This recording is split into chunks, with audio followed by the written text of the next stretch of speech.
Yeah?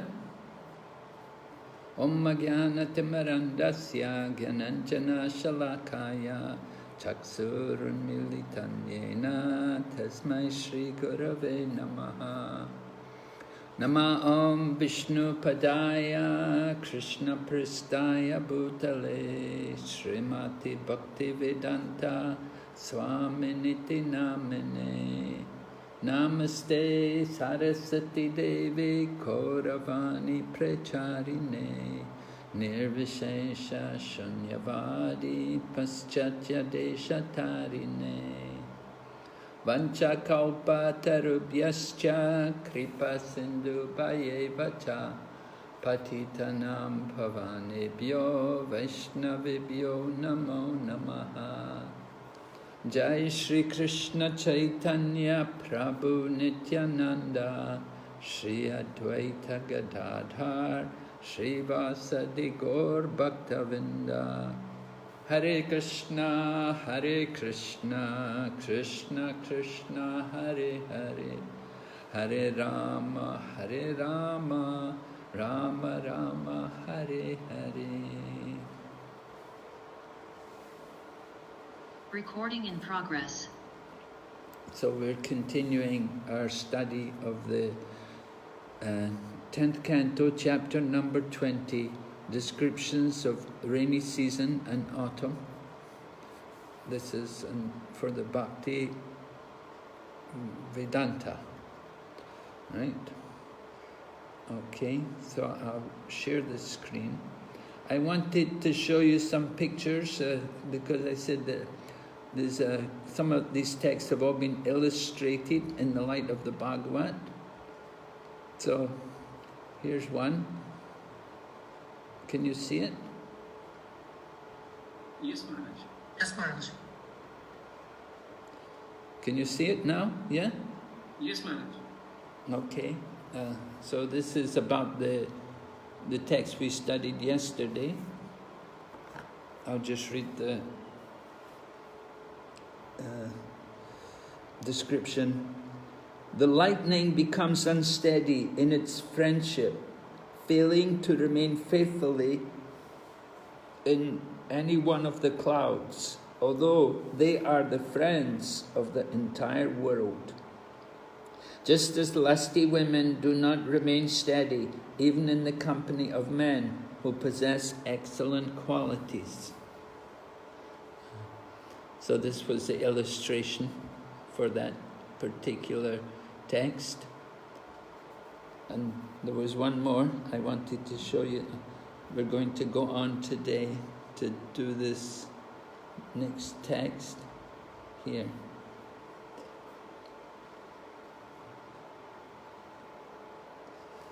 Can you see it all right? Yes, Maharaj. You can see it? Okay, good. Would somebody like to read it? Yes, Maharaj. In the midst of the thunder, in the cloudy sky, there appears a rainbow that has no stream. Its appearance is compared to the appearance of the Supreme Personality of Godhead or His servants in the midst of the material atmosphere. Okay, so you can see the rainbow there. So this was the illustration done for that particular text. Okay, we'll go back to Srimad Bhagavatam. And we're on this text number 18 about the bow. We didn't read this one yet. I'll just read the translation. When the curved bow of Indra, the rainbow, appeared in the sky, which had the quality of thundering sound, it was unlike ordinary bows, because it did not rest upon a string. Similarly, when the Supreme Lord appears in this world, which is the interaction of the material qualities, he is unlike ordinary persons, because he remains free from all material qualities and independent of all material conditions. So the rainbow is compared to the bow, it's shaped like a bow, the only difference being that there's no string on the bow. You know, usually when you have a bow, you have a string there, and it bends the bow, holds the bow in shape. And so this rainbow, there's no string. The string is also sometimes known as guna. Guna means rope or string. So this is applied to the appearance of the Supreme Personality of Godhead. That when the Lord appears in this world, He is not subject to any of the modes of the material world. Right? I've marked it here at the end of the purport. Similarly, when the Supreme Personality of Godhead descends to this material world, He appears just like an ordinary human being, but He is not resting on any material conditions. In the Bhagavad Gita, the Lord says that He appears by His internal potency, which is free from the bondage of the external potency. What is bondage for the ordinary creatures is freedom for the personality of Godhead. So we're the ordinary creatures and we're in bondage due to the material potency. We're under the control of the material energy, but the Lord is transcendental. Just like the bow has no string, no gunas. So this is a comparison there in that text. We'll go ahead. 19. During the rainy season, the moon was prevented from appearing directly by the covering of the clouds, which were themselves illuminated by the moon's rays. Similarly, the living being in material existence is prevented from appearing directly by the covering of the false ego, which is itself illumined by the consciousness of the pure soul. So the example is given here about how the clouds cover the moon. So the light from the moon has to come through the clouds. And this is compared to the living entity. We're all spirit souls, and our spirit soul is covered by the false ego. So our actual, of course, the nature of the soul is Satchidananda, eternal, full of bliss and knowledge. So that bliss and knowledge that comes through the covering of the false ego. And we're identifying like that. We're identifying with the material body.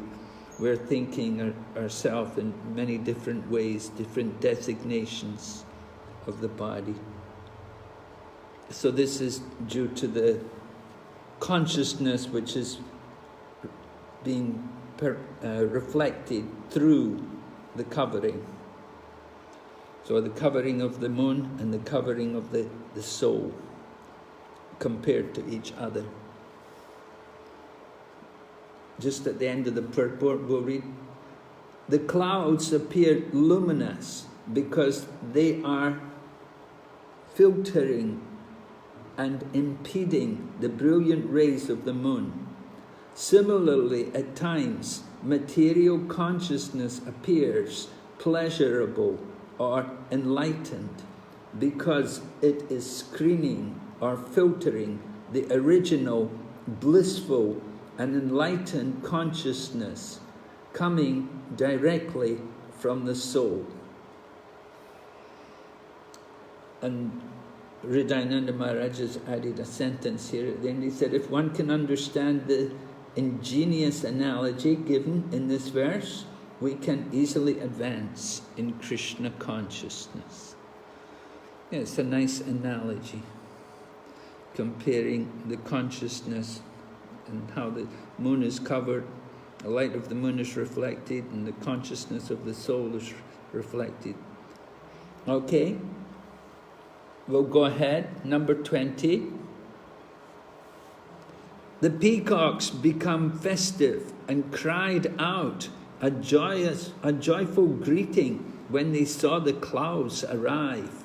And just as people distressed in household life feel pleasure when the pure devotees of the infallible Supreme Lord visit them. This is an interesting example. The visit of the pure devotees to the homes of the grihastas, the people who are distressed in householder life. When they're visited by the pure devotees, then the people in householder life, they feel very happy. They call out in joy. And it's compared to the peacocks who cry out when they see the clouds arrive.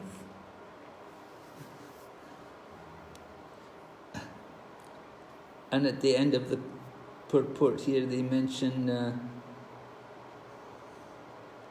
we have practical experience of this.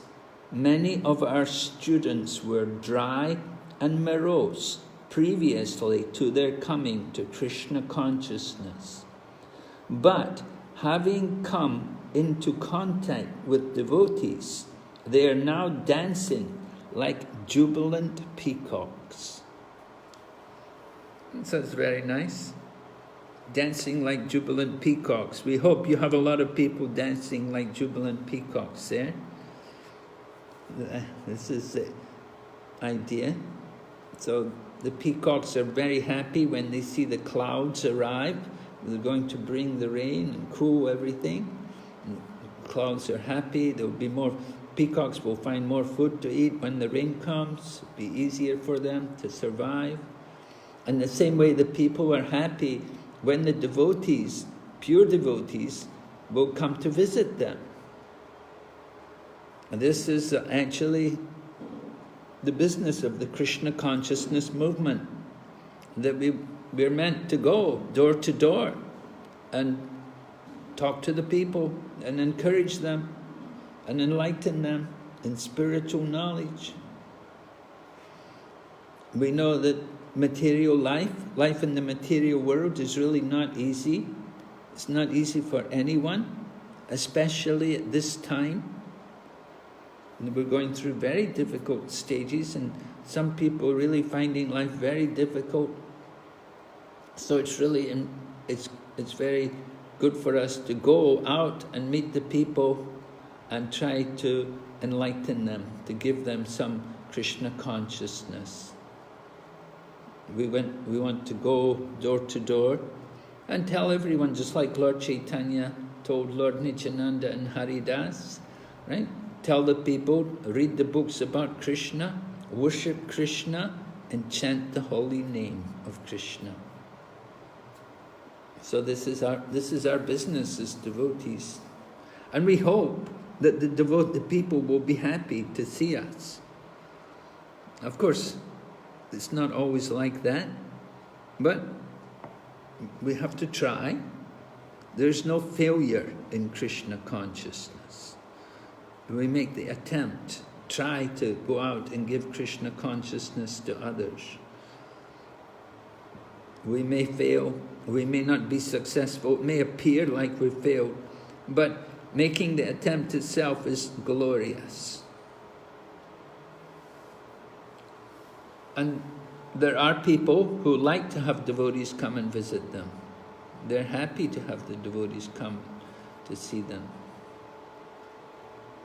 How about you, Srinivas Gopal Prabhu? Do you find it like that in where you're preaching now? Are people receptive? Yes, Maharaj. Yes, Maharaj. You have a good congregation there. Yeah? Not able to hear me. Oh, I'm asking you, do you have a good congregation there? Yes, Maharaj. Okay. People like you to come to their homes and preach to them? Yes, Maharaj. Good. Yeah, we want to reach out.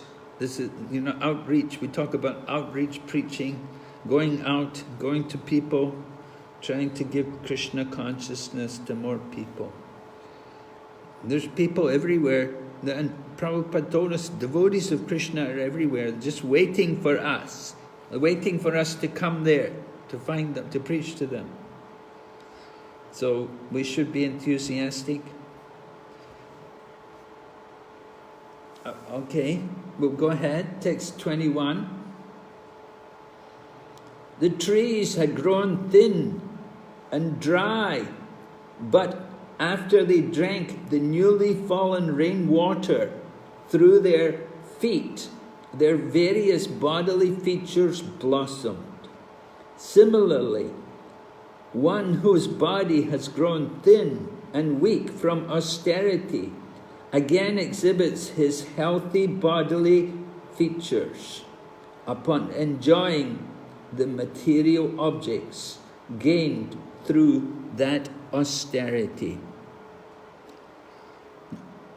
So we're hearing about the rainy season. So before the rainy season was the very long dry season, the hot summer, and the trees had grown thin and dry. And this is compared to the yogi, or the one who's doing some austerity. When you do something, like maybe you're doing some fasting for some reason, then you become thin and weak. But then when the rain comes, then the tree begins to blossom and grows nicely, and flowers will be there, and green leaves and everything. So in the same way, the person who's doing austerity, he's thin and weak, but then when he gets the result of his austerities, then he begins enjoying the results of that. So of course we don't want to do austerity just for material reasons. In the purport, I think it's obviously written by Vṛndāvana Maharaj, because he talks about life in America, and he talks about the politicians in America, how politicians undergo grueling austerities while traveling about the countryside, campaigning for election. Yeah, in USA, when before elections, they will spend a lot of money and they'll go everywhere. They have to go around the whole country and give a lot of speeches to get support for their election. So it's a great austerity. And then he also talks about businessmen also will often deny personal comfort to make their business successful. Such austere persons, upon acquiring the fruits of their austerity, again become healthy and satisfied, like trees eagerly drinking rainwater after enduring the austerity of a dry, hot summer. So appropriate examples, people do have a lot of austerities in their life. That's mentioned the businessmen and politicians. Not only them, there's a lot of other people who have a lot of austerities in their life. People working in factories, some people even also working in the fields, the farmers, they work in the fields, it's hot. Sometimes it's out there and it's hot, sometimes it's cold, but they're out there every day working. There's austerities there. And similarly, devotees also. Devotees do austerities, going out on book distribution. Now in the winter time, devotees going out. It's not very easy. They're cold. And then they have to go out there and meet people. And people often not very friendly. Though they have to tolerate so much austerity. But if you do that austerity for the purpose of spreading Krishna consciousness, then that's very glorious. So we appreciate that. Okay, we'll go ahead. Text number 22. Going to hear about the cranes. The cranes, birds, these birds, the cranes. So the cranes continued dwelling on the shores of the lakes, although the shores were agitated during the rainy season, just as materialistic persons with contaminated minds always remain at home despite the many disturbances there. So this example is given by Sukadeva Goswami. Cranes, we see these birds here in Mayapur. I see them almost every day. These cranes are here and they're flying around looking, particularly when a tractor comes or when people come with the plow to do some plowing, then the cranes will be there because that's the time when they're going to get some worm or something, get some food for themselves. But generally also, they like to sit by the side of a lake, and it's not very easy for them. There's a lot of discomfort there. There's things like stones there, and there will be so many garbage and long grasses and whatever. So many disturbances will be there. But the crane will continue sitting there. And it's compared to people who are in family life and who are having difficult time in family life. Maybe their home there's a lot of agitation, a lot of complaining and quarreling going on all the time. In the purport, it's describing here, a materialistic man never even considers leaving his family in the hands of his grown sons and going away for spiritual improvement. He regards such an idea as shocking and uncivilized because he is completely ignorant of the absolute truth and his relationship in that truth. So this is a common situation, material world. People are not so much familiar with the Vedic culture. And even if they know the Vedic culture, they think, well, that was in the past. It's not like that now. And as mentioned in the purport, people even will condemn the Vedic system. Vedic system is that you should get out from the home. Particularly, we see in the Srimad Bhagavatam, the example is there, Dhritarashtra, he was at home, and Vidura came to get him out from the home. So there's often, it was Vidura who was able to let Dhritarashtra understand how fallen his position was, that he was living there in the home of the enemy, the Pandavas' home, and he was eating the remnants of Bhima, and Bhima had killed all of his 100 sons, but still Dhritarashtra was eating the food of Bhima. And so Vidura pointed these things out to Dhritarashtra, and he also pointed out about the condition of his physical body, how his body was near to death, and he'd lost all the powers of digestion, and he was blind from birth, and he was blind spiritually, and all of his other organs were also losing his powers. He could not hear, could not see properly, couldn't see at all, could not hear well. Certainly so many inconveniences are there with old age. So this is a sign that we need to get out from the house. We need to get away from the home, and we need to prepare for leaving the body. That's important. We have to prepare for the next life. But still, people, they won't do it. They don't want to do it. They want to just stay there. They think, no, my family need me. I have to stay here. So it's a rare soul who is able to detach himself from the material situation. So this example of the cranes is very applicable in the modern society.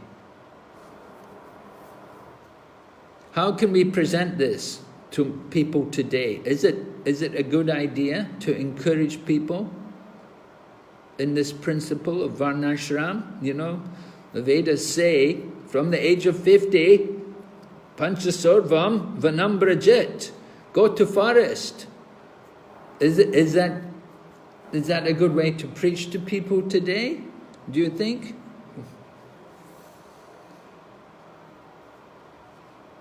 What do you think, Maharaji? We can always encourage them to take up the devotionals wherever they are, rather than leaving the house and going away. We should just encourage them in devotional service. Yes, Maharaj. We should encourage them. Can we encourage them to go to temple?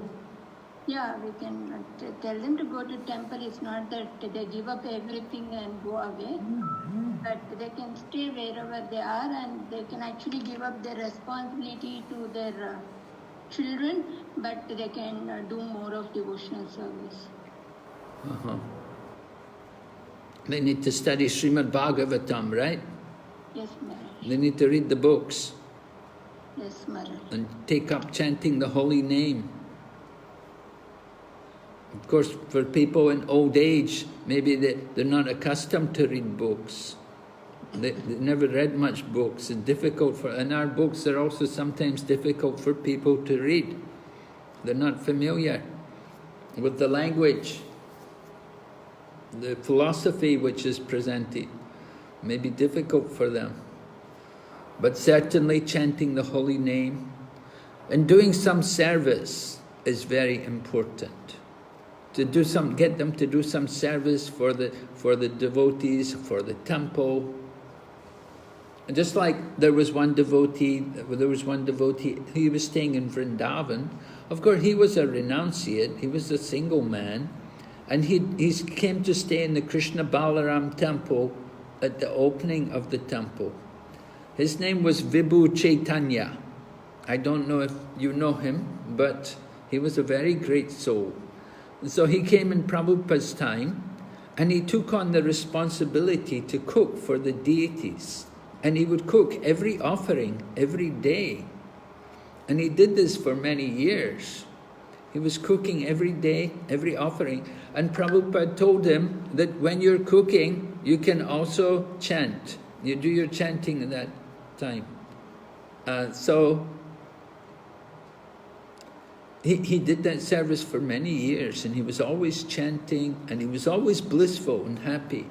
And he loved to give distribute prasadam to the devotees. Gradually, however, his body failed, and he was no longer able to keep doing the service. So he took up another service, and he would sit and give charanamrita every day. And people would come and take charanamrita, and with great devotion, he would put drops of charanamrita in people's hands, and then he would wash their hand, and he would dry their hand for them. So he was really a very nice, wonderful devotee.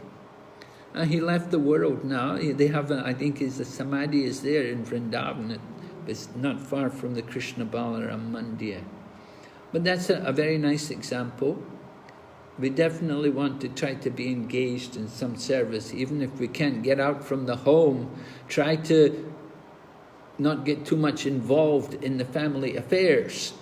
As Maharaji said, hand over everything to the sons. Mentioned here that the sons are grown up, so let them take charge, let them be responsible. The sons are there, let them take the home and be responsible.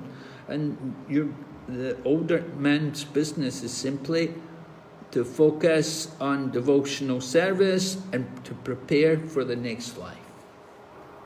You shouldn't have to worry about any other responsibilities. Is that fair? All right, we'll go ahead. Text 23.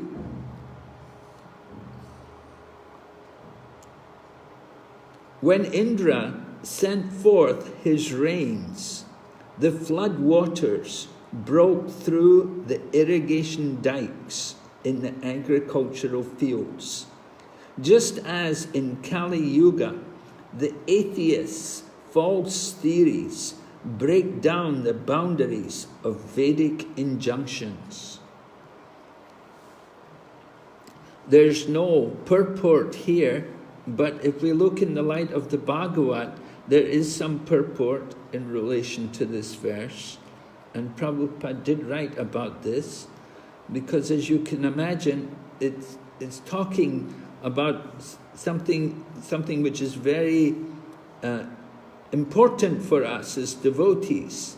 The Kali Yuga and the atheist false theories have broke down the boundaries of Vedic injunctions. So in Prabhupada's purport in the light of the Bhagavad, he lists many examples of these atheistic false theories. Can you think of some of them? What are some of these atheistic false theories which break down the boundaries of Vedic injunctions? Hare Krishna Maharaj. Yes, Hare Krishna. They say that humans come from monkeys, like that. So then God's existence is effectively annihilated. There's no God. Okay, so that's you're talking about the evolution theory, Darwin's evolution theory. Yeah, the life is simply evolution. We've evolved from the lower species. What does the Vedas say? Where do we come from? We are part and parcel of Krishna. We are his marginal energy. Currently we are in touch with the inferior energy. And if we chant Hare Krishna Mahamantra, then we come in touch with the superior energy. So does life come about from the lower species to the higher species? Sorry, Maharaj? Is the life actually coming from the lower species? Does it come about from the lower species that gradually will come to the higher species? No. All the species come from God. And do they all come together at the same time? Yes, Maharaj. My understanding is all the different types of living beings are all parts and parcels of Krishna. That's why we don't kill and eat them. They are as much souls as we are. Well, certainly it's true that we're all part and parcel of Krishna, we're all souls. But the actual explanation of the origin of life, it said that it's not coming from the lower species to the higher species, but rather it's from the higher species to the lower species. It's just the opposite. That we've got Lord Brahma on top, Lord Brahma's there, and he's creating the bodies, and different demigods. We hear about the different demigods, and then they help also with the creation. And from Kashyapa Muni, he produced, is it Kashyapa, yeah? Kashyapa and Aditi, they produced so many different species of life. And so rather, it's just the opposite from what the materialistic, atheistic people claim. The life actually comes from the higher species down to lower species. But there are many examples of prominent so-called religious movements which actually present atheistic ideas and go against the Vedic injunctions. Can you name some of them? Yes, please. Maharaj, one more philosophy the Mayavadis present, which oftentimes Srila Prabhupada refutes is Jatomat Tato Path. Okay, whatever is your thought, that is the right path. You can do whatever, finally we'll go back home. That's the one philosophy they present, which is not right. As in Bhagavad Gita. and Lord says, whatever, I mean, Yanti Deva Vrata Deva. So, like whatever we are doing, we will attain that destination. So this is the wrong philosophy which oftentimes Mayavadis defend. Well, that's a particular philosophy which they're presenting. It doesn't have any particular name. It's not known as any particular tradition or anything. But that's their idea, yes. But there are a number of different sectarian groups who have their own ideas, their own atheistic philosophies. And they're very much against the Vedic injunctions, but at the same time, they're well known around the world. And Prabhupada gives examples, he names some of them, like he talks about Buddhism. Buddhism is against the Vedas, of course. Buddhism rejects the Vedas. And then also you have Patanjali, the yoga, Patanjali Yoga Sutras, and people follow the path of Patanjali. That's also impersonalism. Patanjali didn't actually mention the absolute truth. It was like he knew there was an absolute truth, but he kept it covered. And then you have also the atheistic Kapila. That's also prominent. When we speak about Sankhya philosophy, people will talk about Kapila, but they don't mean Devahuti Kapila. They're talking about the atheist Kapila. His philosophy is the one which is well known, which is recognized by materialistic scientists and philosophers, and in the Western world particularly. And so there are many other different groups also similar to this. And Prabhupada, in his purport in the light of the Bhagavad, he has a long list. I'll just try to find it for you. Let's see if I can find it.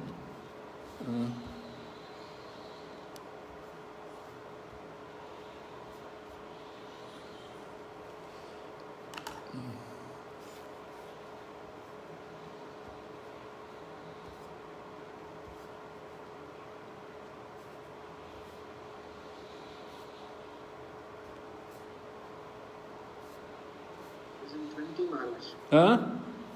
Light of Bhagavad 20. 20, is it? Thank you, Prabhu.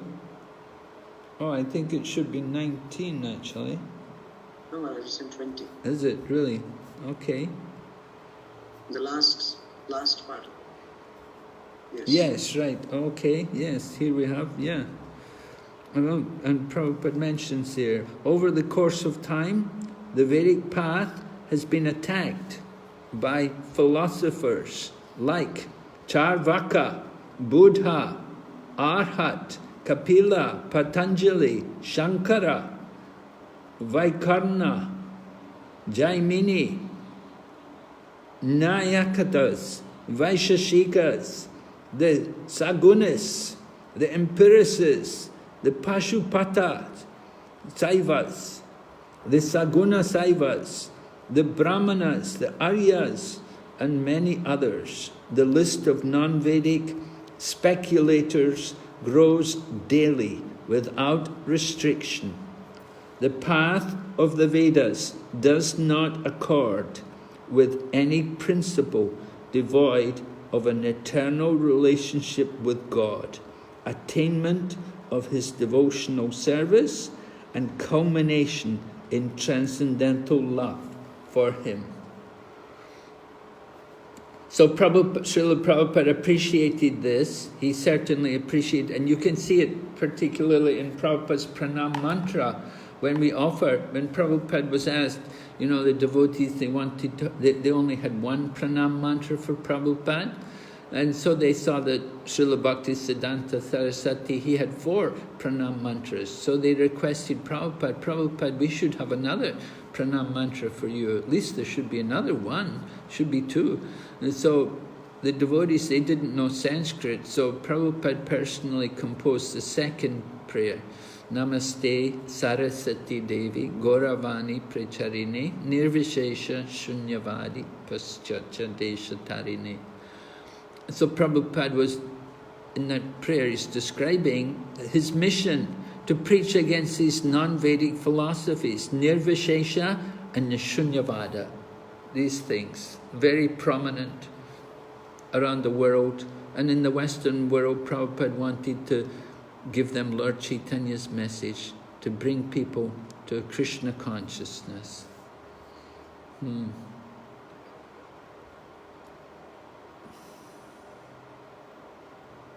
Okay, so coming back to Srimad Bhagavatam here.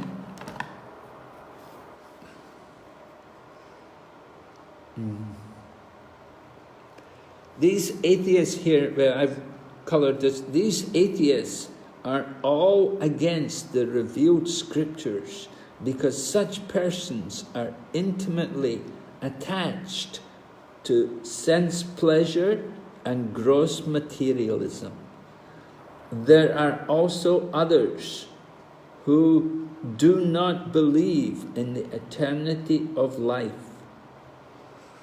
So Prabhupada's explaining the real problem here, that these people are very attached to sense gratification and gross materialism.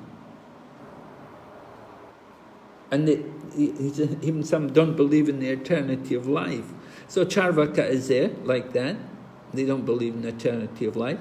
And Buddhists also, they don't believe in the eternity of life.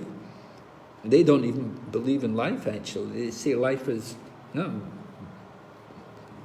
Life is just simply illusion. They believe everything is nothing, ultimately nothing. So like that, there's different philosophies all promoting these atheistic ideas. So we have to preach against it. The path of the Vedas does not accord with any principle devoid of an eternal relationship with God, attainment of His devotional service, and culmination in transcendental love for Him. So this is our Krishna consciousness movement, to actually bring people to that stage of recognizing their relationship with God, and then practicing. So there's Sambandha, Abhidaya, and Prayojana, culminating in transcendental love for Him. So Prabhupada is just identifying the three stages, Sambandha, Abhidaya, and Prayojana, as they're mentioned.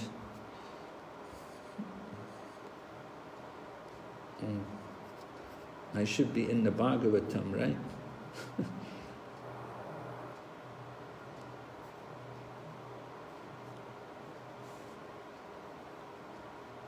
All right, so we spoke about the cranes.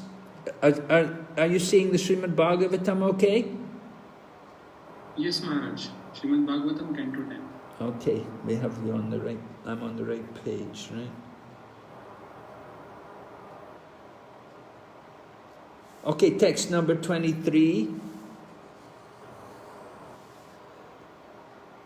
When Indra sent forth his rains, the flood waters broke through the irrigation dikes in the agricultural field.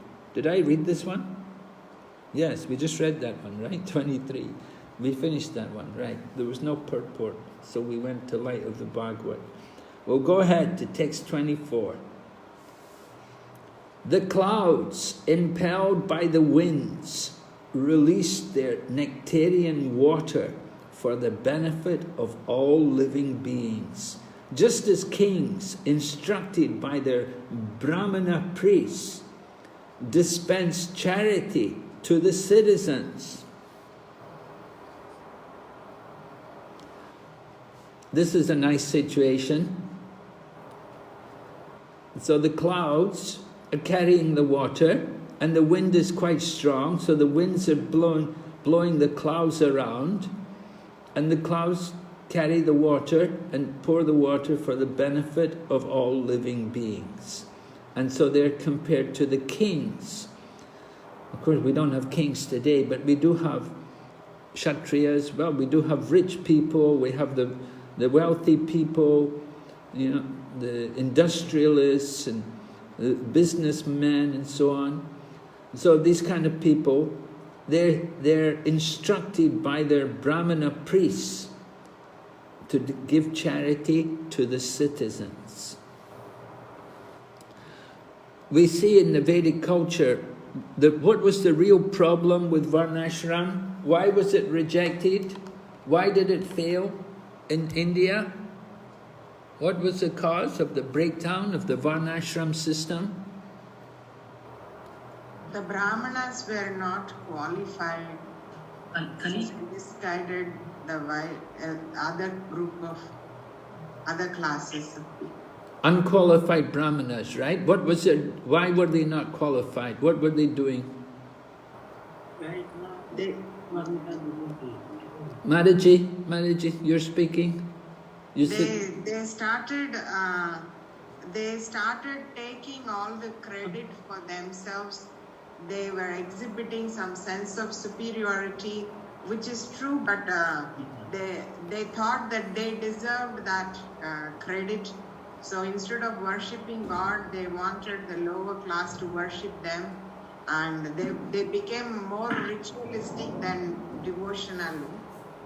So they were guiding people into rituals without actually talking about higher spiritual principles. sorry, what's happening there? Yes? Hare Krishna? They were more ritualistic than devotional, Maharaj. Right, okay. They were more into the rituals. Why were they into the rituals? It gave them material benefit. Right. They got lot of charity. Yeah, they wanted the money, right? Economic development.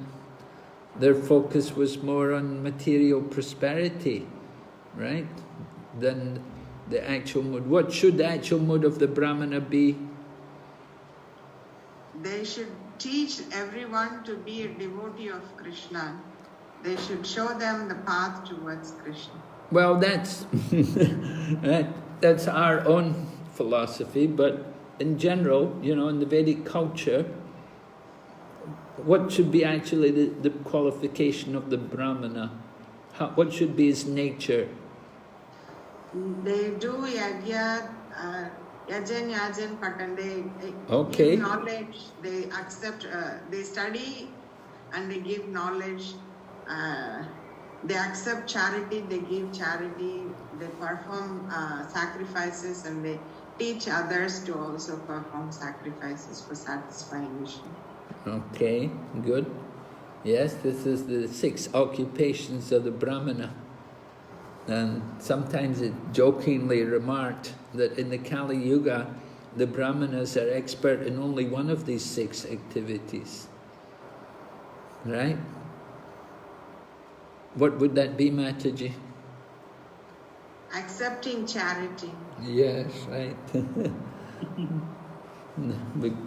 We're good at accepting the charity, but we don't necessarily give charity out. We don't teach, we don't practice. So these are problems. Yeah, corruption and degradation of the Brahminical culture was a problem. But as mentioned here, the Brahmanas, they had a duty. They had a duty to perform. Right? The society is divided into these 4 different varnas, and there's meant to be cooperation between them. But as Mataji mentioned, the Brahmanas developed a mode of superiority. And the result was there was opposition, naturally. The class of people felt neglected and not cared for. You know, particularly the working class. We see, for example, how there's the socialism or communism which is being propagated, and it was also there in India for some time. It may still be. Is it still in India? Do we still have communism active in India? Yes, Maharaj. There are 2 states, 2 states which are ruled by Communist Party, eh? West Bengal as well as Kerala. They are dominated by these communists. So we see, why is it these groups have come up. This is, communism. Why is it? It came up in India, which is Bharata Bhumi, which is Punya Bhumi, where the Vedic culture had been established. But this atheistic philosophy came up. And one of the problems was the agitation between the working class and the intellectuals. Working class meaning like the Sudra, the labourer, the workers, they were considered low class, and the Brahmanas were considered supposed to be high class.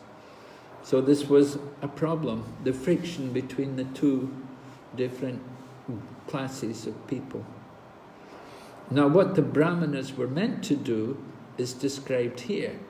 You see, the Brahmanas, what are they meant to do? It's described here. Maybe someone can tell me.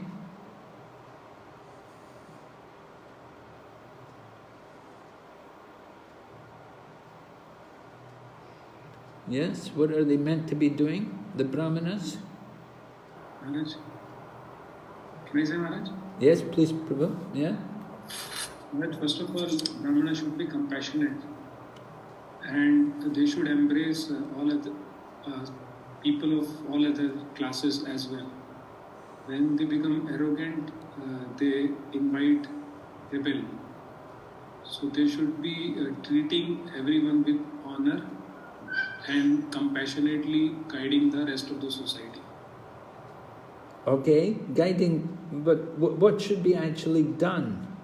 You're mentioning some not very specific things. They should be teaching. They should be teaching. Yes, that's good. They should be teaching. But here in this particular text, it's mentioned they should be doing something else a little bit. They should perform sacrifices and distribute wealth equally. Yes. So they inspire the kings and the wealthy mercantile community. Yeah, they're meant to actually inspire the rich men and the wealthy community to give charity, to perform great sacrifices. So can you see this in our Krishna consciousness movement? Are we doing this? Do we perform this function in our Krishna consciousness movement? Yes, Maharaj, very much. Yeah, we do. Yeah, very much. In Kolkata, Maharaj, that's what we do all the time. Right, yeah. When I was in Calcutta, I stayed in Calcutta in the 1970s. I was there for a couple of years, and we were regularly going to visit the industrialists and the wealthy people and encouraging them to support our Krishna consciousness movement. And we see also devotees in Delhi and Mumbai and actually all over the country that we do encourage the wealthy people, the industrialists and businessmen, that they should support our Krishna consciousness movement, and they should give charity to help, to perform different yagyas and do things like building big temples. Particularly, that's a very great charity. We can, if we look at our yatra here in India today, we see a lot of projects are going on. We have as well as the TOVP, which is the main project, really. It's the international project. But then we have also, in Calcutta, you have land at the New Calcutta, and so you're developing there. And then you have also Prabhupada's birthplace, which we've recently acquired. And then you have also Uttadanga, where Prabhupada met BhaktiVedanta Saraswati. So just in Calcutta alone, so many big projects are going on. And when we look at New Delhi also, there's so many big projects. You have Rohini and Dwarka, all different parts of Delhi in the outskirts and different regions. 14 temples, Maharaj. 14 temples in the precincts of Delhi. 14? Yeah. Oh, and not small, quite big temples, no, yeah, right? Yeah, medium and big. Medium. Of course, Chippiwada is maybe smaller. And small. Yeah, that's Prabhupada's original place there in Old Delhi. But still a very important place. Prabhupada personally worked there and resided there. So we have a lot of projects going on, and how to do it. We don't have so many people who are so wealthy, so we have to go and preach, and we have to get people to support these projects. We need people to give their might, to give their wealth for the service of Krishna. So sometimes people may criticize our movement, that we're always after money.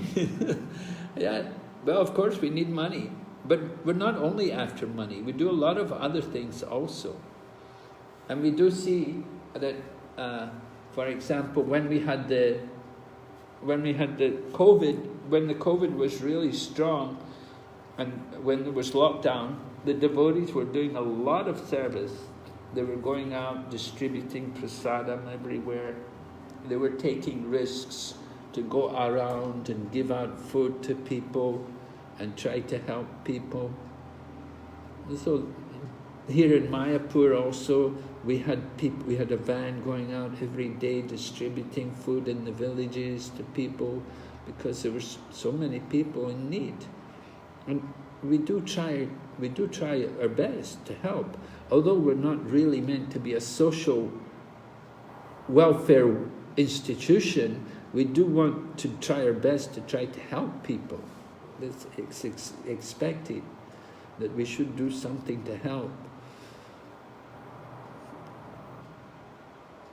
So in the times of Srila BhaktiVedanta Saraswati, there was a famine, and he was not inclined to help. They came to him to ask to help, but he was not inclined to help. And there was another time, there was a drought in Andhra Pradesh, and the head of the drought, the drought appeal, he wrote to Prabhupada asking, he said, you're the head of an international organization, you should give some money. Can you give some money to help? Because so many animals and cows, there's no food and there's no water. So can you help? So Prabhupada was not inclined to give financial support, but he told him, he said, actually you want rain? He said, you get rain when you do yagya. And he said, you should do the chanting of Hare Krishna mantra, and that will solve all your problems. So Prabhupada had actually gone there to Hyderabad at that time, and the devotees had programs, and they did kirtan, and very soon they got rain. So it was very big news that the Hare Krishnas had brought the rain to Andhra Pradesh to save everyone from the drought. But Prabhupada was showing us we have to preach and apply the philosophy. And so this is the duty of the Brahmanas. It's not that and Prabhupada in the light of the Bhagavad, he said, the Brahmanas shouldn't think to become a Kshatriya or to become a Vaishya. Sometimes this happens. We see this sometimes, people are doing the work of a Brahmana, they're going out preaching somehow, but somehow they get deviated and they start to think they want to be a businessman or they want to do the business. And they give up the Brahminical work to take up Vaishya work. So that's not proper, that's not required. Prabhupada gives an example. He said, just like the wind is blowing the clouds, but the wind doesn't pour the water, it's the clouds which carry the water and pour the water. So everyone has to know what is their duty to be performed. So the duty of the Brahmanas is, this preaching work, to go to people and encourage them and get their interest and get them involved in helping the Krishna consciousness movement. Of course, it's a difficult task. There are so many other things, there's so many other societies, so many other people. We're only one group. But I think How successful do you think we have been in this matter, in getting the support from the people for our Krishna consciousness movement? What would you say? Anyone? Do you consider we've been successful in this? Yes, Maharaj. Certainly some regions been more successful than others. Now, of course, in India, you have a good Hindu community, and you do have the potential for fundraising there because of all the people who are there who are believing in this Vedic culture and who would like to support it. And the followers also, Maharaj. The followers? Of ISKCON. What do you mean? We have... who got initiated and following regulative principles. And large numbers of people? Yeah? Yes, Maharaj. Uh-huh.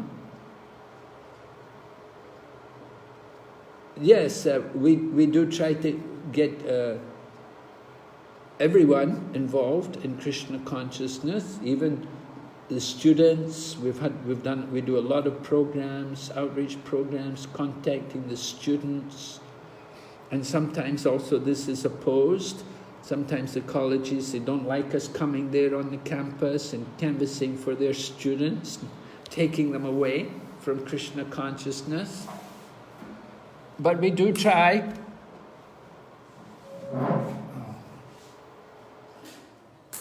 We do try to keep everybody somehow involved in Krishna consciousness. We try to keep the doors open for everyone, whatever activities, whatever interests they have, we try to bring them in and get them to engage in Krishna consciousness.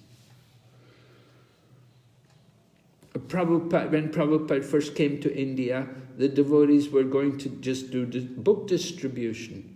But of course Prabhupada understood this is not a very good idea to go out on book distribution on the streets of India in a city like Calcutta or Mumbai or somewhere, and you go out and try to sell a book for a few rupees from people. There's already so many vendors on the streets there. So Prabhupada himself got the idea that we should have this life membership program, and in this way get people to engaging their Lakshmi in the service of Krishna. And the idea was that people would also get the books, that they would be given the full set of all the books. So later on that changed because it was difficult for the devotees to provide all the books for everyone.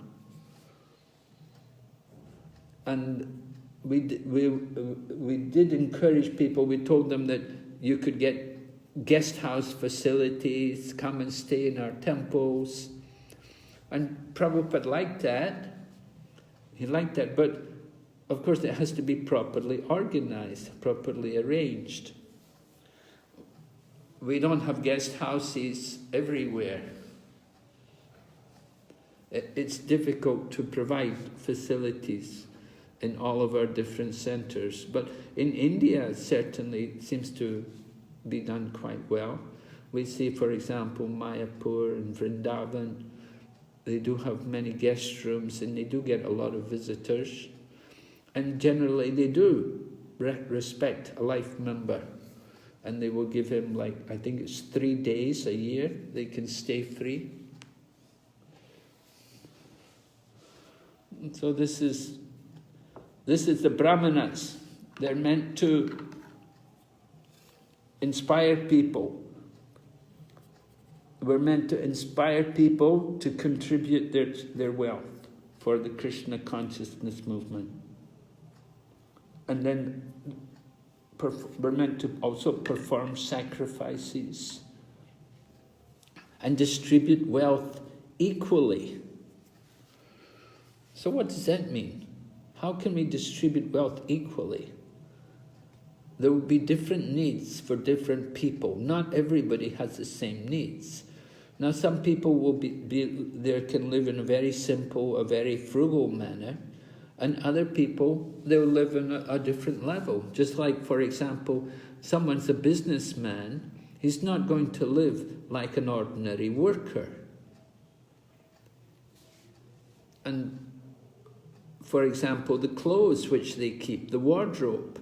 Someone's a businessman, he will need suits. He will have to have a few suits at least. He has to go to office, he has to meet people, meet customers and so on. He has to dress appropriately. Whereas somebody else is just a factory worker, he's just maybe on the shop floor, or a labourer, so he doesn't, of course he would dress in a very simple, casual clothes. So we have to recognize the needs of people in different positions. We cannot expect that the big Vaishyas will live on the same manner, at the same scale as the Sudras. But there should be respect for each other. There should be that cooperation. In Srila Prabhupada's time, there was one man in New Delhi. He had a factory producing, I think it was electric light bulbs. And he was very interested in Krishna consciousness. And Srila Prabhupada told him he wanted to make his whole factory Krishna conscious. And Prabhupada actually outlined the plan. And Prabhupada said, we will send devotees there every day, and they will do kirtan, and they will also give class on Bhagavad Gita.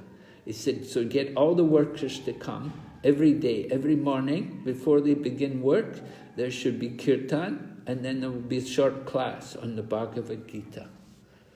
This was Prabhupada's idea for giving Krishna consciousness to in an industry, in an industrial environment. It didn't really happen. It somehow things just disintegrated. But that was Prabhupada's thinking. Prabhupada certainly, he wanted to do these things. He was always thinking. He had all these plans, ideas about how to introduce Krishna consciousness in all these different situations. So this is the Brahmana. The Brahmana is always thinking how to engage people in the service of Krishna.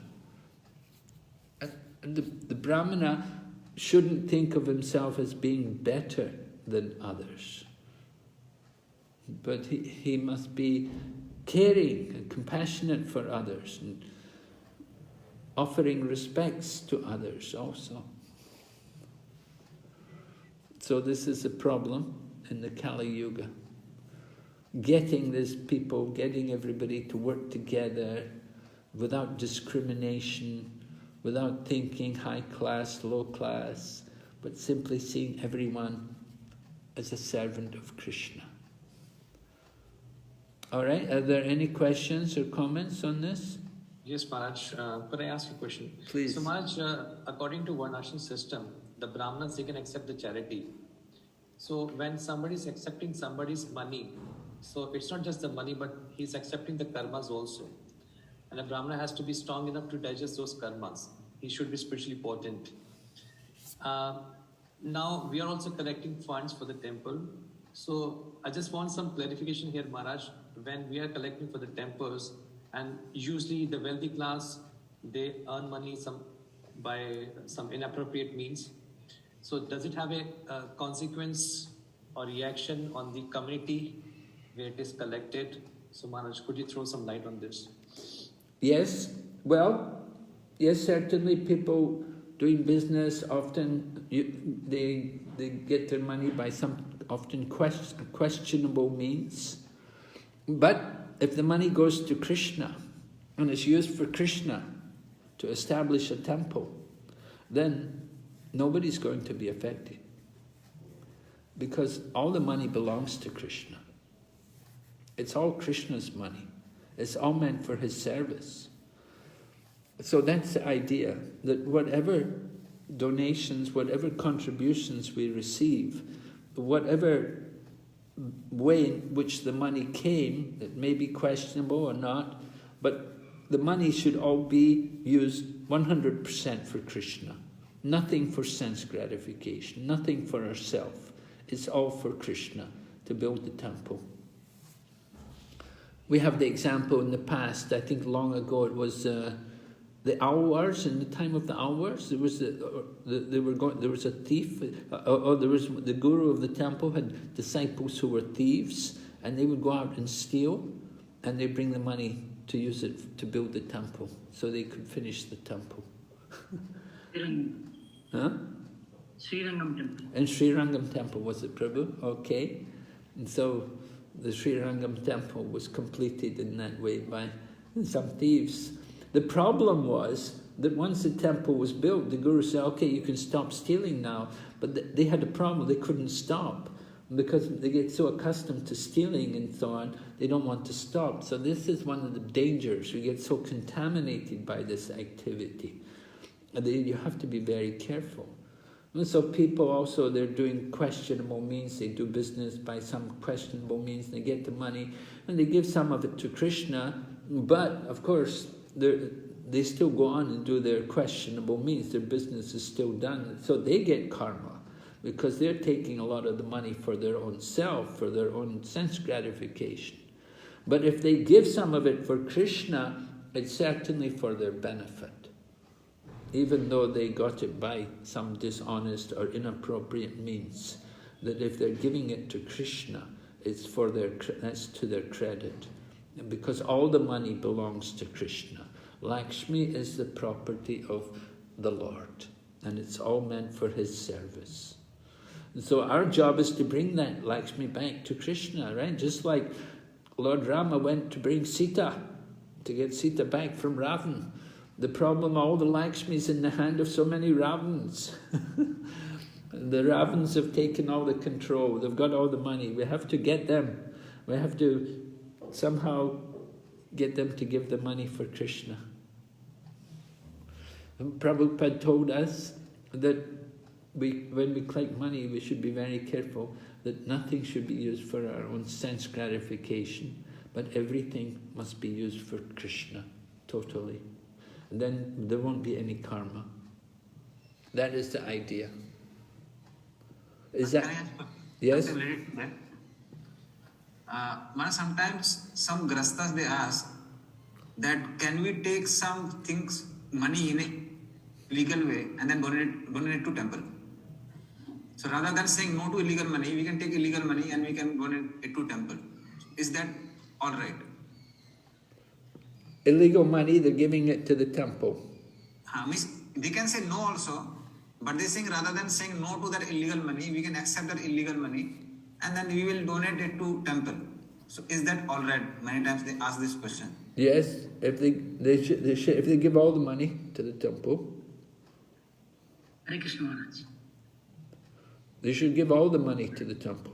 If they are many times ready for that also. They say that now we'll give whole money to temple. So rather than saying no, can we do that? Yes, can do that. Okay, thank you. Hare Krishna Maharaj.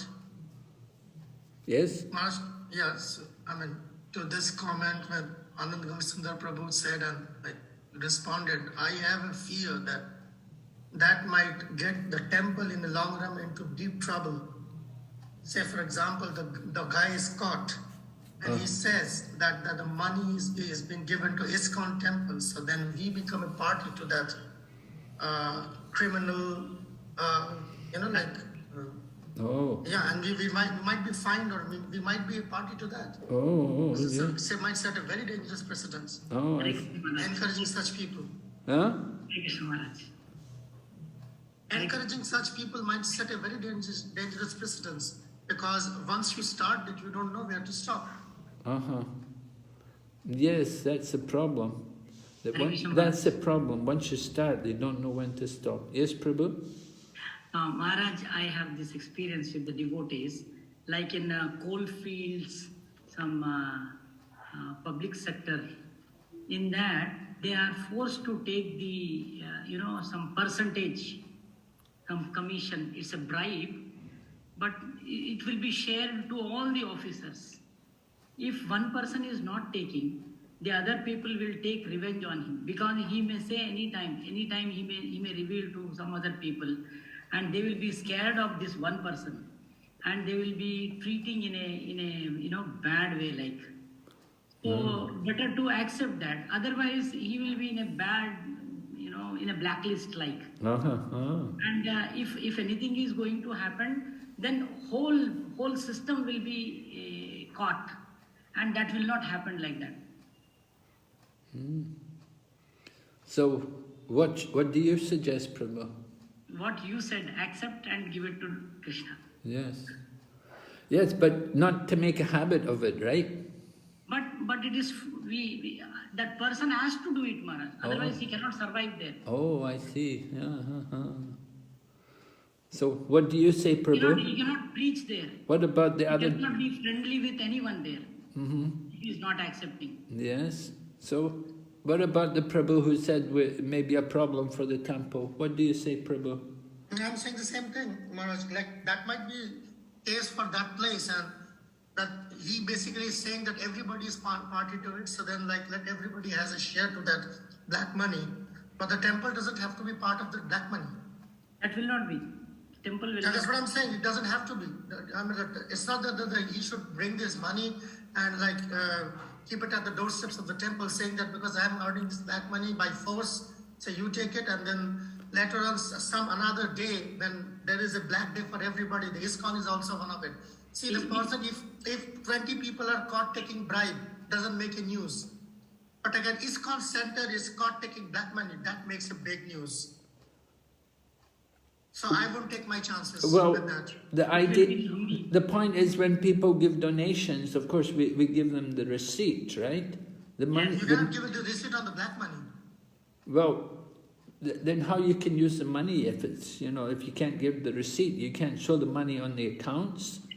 That's the point I'm saying. So then, like, that's a very dangerous precedence. He brings the money by hook or crook, and then he gets a receipt from you. Well, that means we are putting the black money back into the system. I know what happened some time back.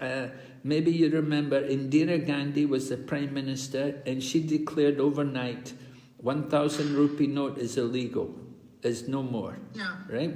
So many people had 1,000 rupee notes. So what did they do with them? So one thing which they did, many people wanted life membership. Exactly. And other people, they put the money, like the Tirupati Balaji Hundi had a lot of money. The Hundi at Tirupati, they got lakhs and lakhs, so much money was there. Because that time, all the 1,000 rupee notes, they all came, they threw it into Balaji. So that's other way, that you put the money in the hundi. The money in the hundi we have no control over, we just open the hundi, we take the hundi, we don't know how it got there or where it came from. That's all right. I mean, that people's not going to question that. But if we give receipts to those people who are taking black money, that person is called the other dad. He says, I take the black money for the black man inside the temple. It's called Krishna. That's not going to land Krishna into trouble, but the temple president into trouble. Everything will become white when it touches. It doesn't become white like that. I'm sorry. Try that in your temple, Prabhu. You have my best wishes. Sorry? I'm saying to Srinivas Gopal Prabhu, he can try in his own temple, he will have all my best wishes, because he will need a lot of that. But you wouldn't do that in your temple, huh? I mean, I would suggest my temple getting caught and making him news in Delhi. So people come and offer you money, sometimes you'll refuse it. No, but the bhundi is a different thing, but I cannot give him a receipt for that. Of course. Well, that's the point, that there are ways around it, right? Yeah, that's different. So you have to be intelligent about these things. If you want to continue discussing topic, please stop recording. Okay. No, yes, they're very confidential things, right? They're not things we want everybody to hear. What do you say, Maharaj? Should I pause recording? Well, I don't know. I leave it to you, Prabhu. I'm only speaking for the... If this topic is going to continue, please pause recording and please make sure that this recording is recording stopped. Out. Okay, we'll take a break. It's time for the break. Let's have our Gayatri break. We'll break for 10 minutes. We'll be back in 10 minutes. Thank you. Hare Krishna.